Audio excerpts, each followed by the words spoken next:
Meron na nga pong kinaso, kakakaso lang ng NBI, kapag sineryoso at pinukusan pa ho ito, mapapatungan. Siguro, ang iniisip niya, okay lang, nandito na ako.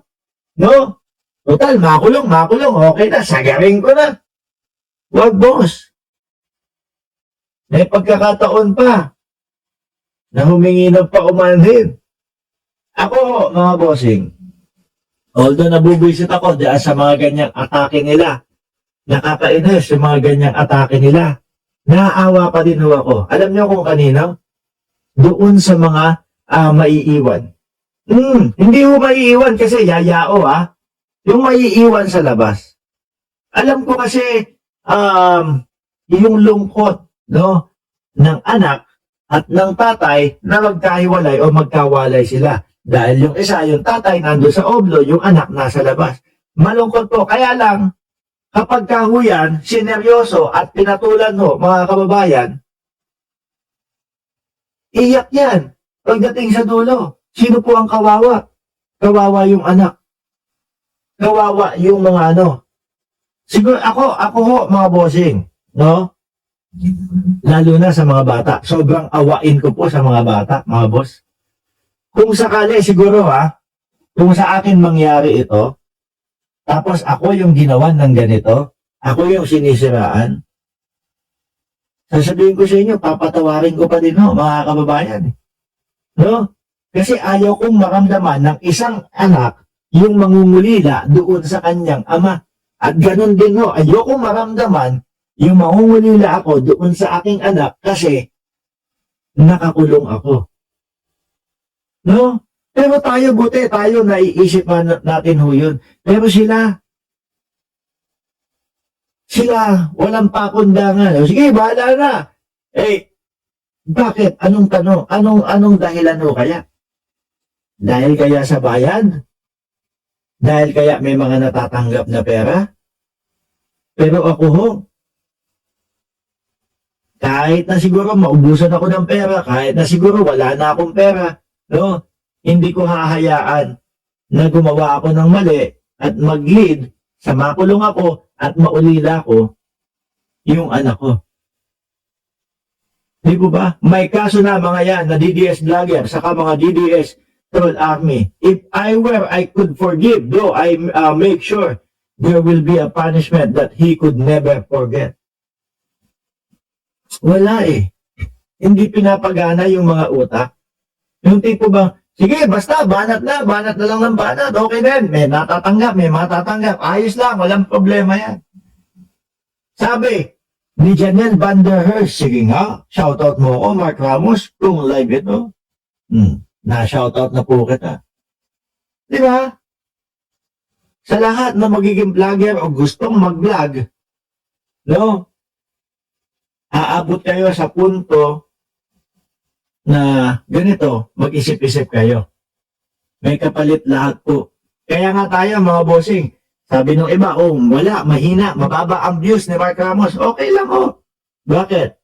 Kasi yung mga, yung mga live ni Mark Ramos, yung mga topic niya, kinukuha lang sa mga mainstream media. Inanghugot lang sa mainstream media, tapos re-reactionan. Which is, okay lang po tayo doon. Bakit? At least, yung mga hinuhugot at kinukuha natin na mga vlog at nire-reactionan, mga bossing, ay galing sa tunay na mga nagbabalita. Hindi po kagaya nung mga DDS vloggers na ay, meron akong puting ahas. Ay, nako, si ganito, ganyan. Ay, nako, ganyan. Hindi. Wala ho tayong mga ganon-ganon. Wala tayong puting ahas. Hindi ho tayo nagmamagaling dito. Lahat po ng ating itinatapik galing po sa mga mainstream media na posible, nakita nyo na, napanood nyo na, mas nauna pa kayo sa akin, tapos saka natin bibigyan ng reaction lang. Ganun lang po, mga boss. Di ba? At least safe tayo. Wala tayong sinisiraan ng mga tao. Di po ba? Ngayon, kagaya nito, isama na natin ito. Nagagalit si Marcoleta, mga bossing. Bakit daw? Nagagalit.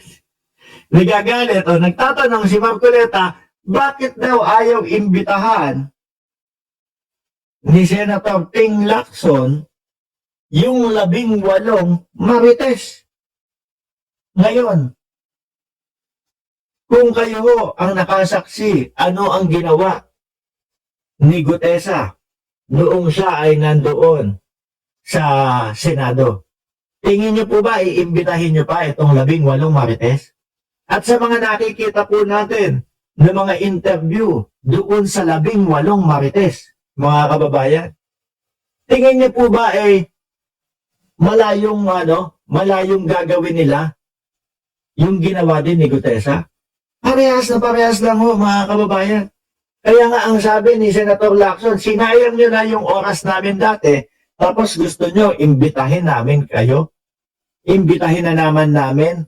Yan. Ano? Tapos ang gagawin ninyo, kapag magsasalita kayo dyan, pag nagsalita kayo, kailangan lahat ng yun, paniwalaan agad namin. Gagalit kayo kapag kayong kinokross-examine yung mga dinadala nyong mga witness ninyo. Di ba sabi ni Ma'am Len de los Santos, pag-aaksaya lang ng panahon yan? Correct. Di ba? At ito pa ang nakikita ko dyan. Yung 18, uupo yan. Uupo sa Senado. No? Pagkatapos, ang magsasalita lang na magsasalita, si Baligod. Which is yun yung nakikita natin sa lahat ng interview. Biruin mo kung ikaw, napapanood sila. Di ba, Eddie Francis Rapsing? Napapanood sila doon sa kanilang mga press con at sa mga interview from maleta, naging paper bag, pagkatapos ng paper bag, naging expandable folder, naging folder, naging envelope. Doon pa lang mababasa mo na ho, mga kababayan kung totoo yung mga sasabihin Isa pa lang ho yun. Isunod mo na yung kay De Lima. Isinali nila si De Lima doon sa listahan. Ang sabi daw ho, mga kababayan, dahil narinig nila o narinig niya kasama si De Lima doon sa ICC briefing. Nagdesisyon yung lawyer, isama na lang. Ang tanong, bakit mo bibigyan ng pera yung isang taong wala namang kapangyarihan, walang posisyon, bakit mo papadalhan ng pera para sa proteksyon? Wala namang magagawa sa iya. Sabay bawi. Sabay ang sabi is, na oversight lang daw po si De Lima. Pangalawa na ho yun, mga boss. Pangatlo, yung mga Marines nila, pag tinatanong, hindi alam kung ano isasagot.